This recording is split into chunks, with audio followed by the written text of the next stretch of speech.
అయితే కొద్ది దూరం పోగానే గుండె ఆగిపోతుంది.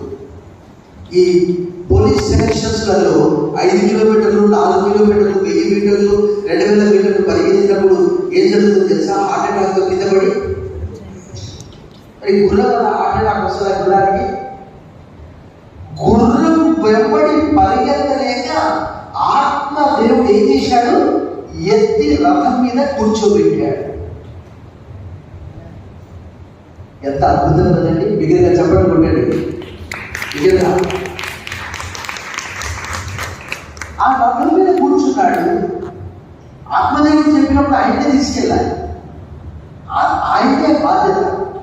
అప్పుడేమన్నాడు? ఫిలిప్ అక్కడ కూర్చొని, నువ్వు చదివేది నీకు అర్థమవుతుందా అంటే నేను ఇక్కడ చెప్పవలసింది ఏంటంటే, దేవదూత వచ్చి యేసు ప్రభువాన్ని బలపరిచాడంటే మనకి ఎంత బలం వచ్చింది. ఆయన ఒంటరి వాడు కాదు. అనేక సందర్భాల్లో చూడండి, రాజులు 19:5 చూడండి. రాజులు 19:5 చూడండి. రాజులు 19:5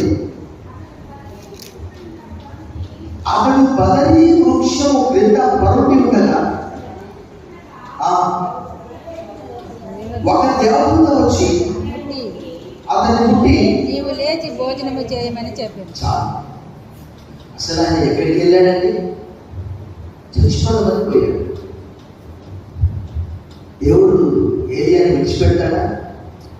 18వ అధ్యాయంలో గొప్ప అద్భుతం చేశాడు. 450 మందిని కిషోర్ బాబు దగ్గర కొట్టుకొచ్చేసాడు, చంపేశాడు. అలాంటి గొప్ప ప్రవక్త ఒక ఆడమనిషి భయపెట్టిస్తే జెజబెల్, తెలుగులో యెజబెల్ అంటారు. నా పితరుల కంటే నేను గొప్పవాడిని కాదు, నా ప్రాణం తీసుకోండి.